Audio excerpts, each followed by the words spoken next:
Hello. তো আজকে আমরা ক্লাসে একটু রিপিটার টুলটা দেখব।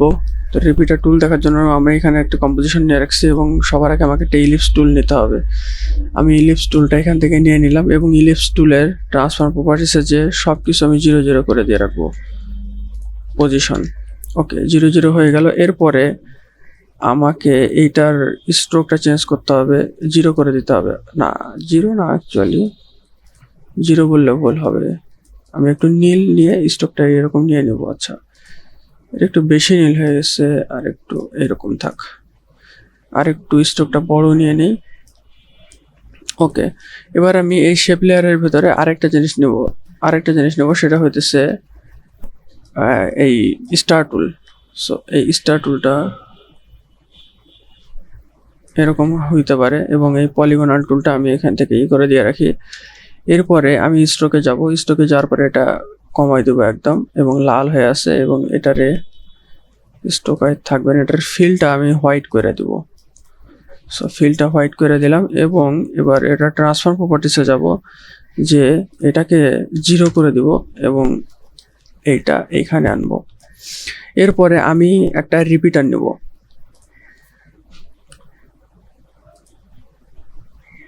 এখান থেকে গেলাম, একটা রিপিটার নিলাম। এখন দেখেন আমার রিপিটার দেওয়ার পর আমার 3টা বৃত্ত হয়ে আছে। এই 3টা বৃত্ত হয়ে থাকার কারণটা হলো আমার রিপিটারটা কিন্তু এখানে ইলিপস টুলের নিচে আসছে, এই জন্য ইলিপস টুলের উপরে কাজ করছে। আমি রিপিটারটা যদি ধরে টেনে পলেস্টারের উপরে নিয়ে যাই, দেখেন এখানে আমার অনেকগুলি স্টার টুল অ্যাড হয়ে গেছে। তো স্টার টুল ডিফল্ট 3টা থাকে। এখানে যে 3টা দেওয়া আছে, এখানে একটা হোয়াইট, এই যে কোনোটা বোঝা যাচ্ছে, হোয়াইট জন্য বোঝা যাচ্ছে না। তো এইখানে আমরা এটাকে 16 করে দেবো বা 15 করে দিই। 15 করে দিলে এখানে দেখেন এই 15টা এখানে টুল এখানে অ্যাড হয়ে গেছে স্টার। এরপরে আমরা এটা ট্রান্সফর্ম প্রপার্টিস আসবো, রিপিটারের ট্রান্সফর্ম প্রপার্টিস, এই যে এখানে যেটা ট্রান্সফর্ম রিপিটার লেখা এটা। এরপরে আমি যদি এইখানে রোটেশনে, এখানে যেহেতু আমার 360 ডিগ্রি, আমি চাইতেছি যে এটা বরাবর আমার এই ট্রান্সফর্ম প্রপার্টিস আপনার হচ্ছে স্টার টুলটা অ্যাড হয়ে থাকুক। তো এটা করার জন্য আমার স্টার টুলটারে রাউন্ড করতে হবে। রাউন্ড করার জন্য এখানে রিপিটারে আমার এখানে যে রোটেশন আছে এটা ম্যানিপুলেট করতে হবে। তো ম্যানিপুলেট করতে আমি যদি ম্যানিপুলেট করে দেখেন, ধীরে ধীরে একটার পর একটা চলে আসতেছে এই জায়গায়। তো একটু উল্টাপাল্টা হইতেছে। উল্টাপাল্টা হওয়ার মূল কারণটা হইলো আমার এখানে যে পজিশনটা আছে, পজিশনটা এখানে 0 করলে এটা সুন্দরভাবে এখন চলে আসবে। এখন আমি যদি করি, দেখেন এই তো এখন চলে আসছে। তো আমি চাইতেছি যে এগুলোর সমান, একটার পর একটা সমানভাবে অ্যাড হয়ে থাকুক।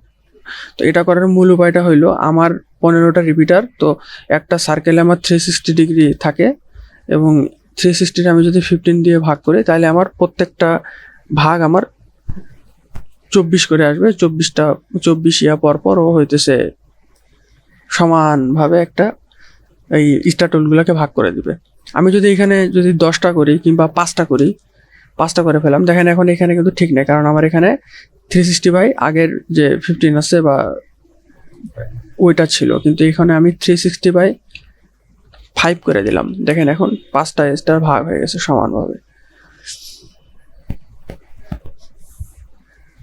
আচ্ছা, এরপরে এটা গেল, আমার এই পলেস্টার টুলটা গেল, সমস্যা নাই, আমি এগুলো সব ডিলিট করে দিই। এরপরে আমরা নিব একটা বৃত্ত। নর্মালি একটা ইলিপস টুল নিয়ে নিই আমি এখানে, এবং এরকম একটা বৃত্ত নিয়ে নিলাম, এবং এই ইলিপস টুলে যে স্ট্রোকটা আমি এটার 0 করে দিই। আচ্ছা, ক্যান্সেল স্ট্রোকটা 0 করে দিই, এবং ফিলটা থাকবে হইতেছে নীল। আমি নীল কালার একটা ফিল নিলাম। নেওয়ার পরে আমি চাইতেছি যে এটারে ট্রান্সফর্ম প্রপার্টিসে যে এটারে 0 এক্স অক্ষরটা এটাকে 0 করে দেয়, এবং এটা এই জায়গাতে থাক।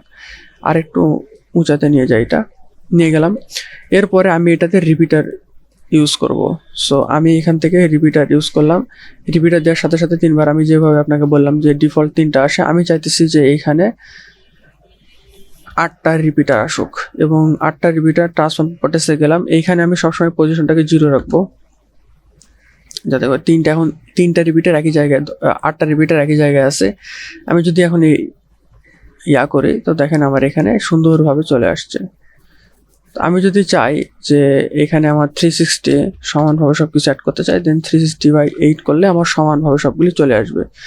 এখন আমি চাইতেছি যে এটার আমি একটু অ্যানিমেট করবো। এটার অ্যানিমেট করার উপায়টা কি? এটা অ্যানিমেট করতে হলে সবার আগে আমার এখানে 2 সেকেন্ড এইখানে আমার এইরকম থাকতে হবে, আর এটার এই জায়গায় 0 করে দিলাম। এরপরে দেখেন এখানে সুন্দরভাবে অ্যানিমেট হয়ে গেল। এরপর আমি চাইতেছি আরেকটু অ্যানিমেট করবো, আরেকটু জিনিস অ্যাড করবো। এটা করার জন্য আমাকে রিপিটার নিতে হবে। আরেকটা রিপিটার নিলে আমার দেখেন এইখানে নর্মালি আমি যখন রিপিটার নিতেছিলাম তখন একটা বৃত্ত কপি হইতেছিল, বাট এখানে পুরো সার্কেলটা কপি হয়ে গেছে। এটার মূল কারণটা হলো আমি যখন এখানে ইলিপসের উপরে একটা রিপিটার নিচ্ছি, ওই ইলিপসের একটা টুলকে রিপিট করা হয়েছে, বাট আমি যখন রিপিটার 2 নিছি তখন এই রিপিটার 1কে আবার রিপিট করা হয়েছে। কয়টায়? 3টা করা হয়েছে। আমি চাইতেছি এখানে আমি 10টা নিব অথবা 8টা নিব। আবার 8টা নিলাম, দেখেন এখানে 8টা চলে আসছে একটার পর একটা। এরপর আমি ট্রান্সফর্ম প্রপার্টিসে গেলাম, ঘাবড়ানোর কোনো কিছু নাই, 0 করে দিলাম এবং এইটারে আমি শুরুতে এই জায়গাতে এখানে আমার যে স্কেল এটাতে আমি এবং রোটেশনে আমি করব। তো রোটেশনে আমি প্রথমে এই জায়গায় নিয়ে গেলাম, যাওয়ার পরে 4র্থ সেকেন্ডে আমি এটার স্কেলটা একদম ছোট করে ফেলবো।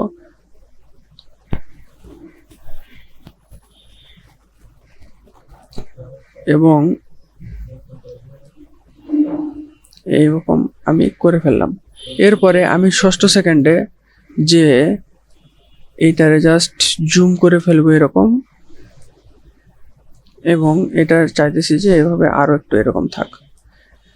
তো এখন দেখেন অ্যানিমেটটা অনেক সুন্দরভাবে হয়ে যাবে। দেখেন এখানে সবার প্রথমে আমার গোল হয়ে আসলো, এখানে গেল, দেন তো এইভাবে অ্যানিমেটর আপনি আপনার থট প্রসেস কাজে লাগায় অনেক সুন্দরভাবে রিপিটার দিয়ে অ্যানিমেশন তৈরি করতে পারবেন। তো এটাই দেখানোর ছিল। আপনারা যদি আরেকটু এটা দেখেন কিংবা আরেকটু এটা নিয়ে কাজ করেন, আরও সুন্দর সুন্দর আপনারা অ্যানিমেশন তৈরি করতে পারবেন। আশা করি জিনিসটা বুঝছেন। না বুঝে থাকলে রিপিটারটা আরেকবার ক্লাসটা দেখলে আপনারা বুঝে যাবেন। ভালো থাকবেন সবাই, আল্লাহ হাফিজ।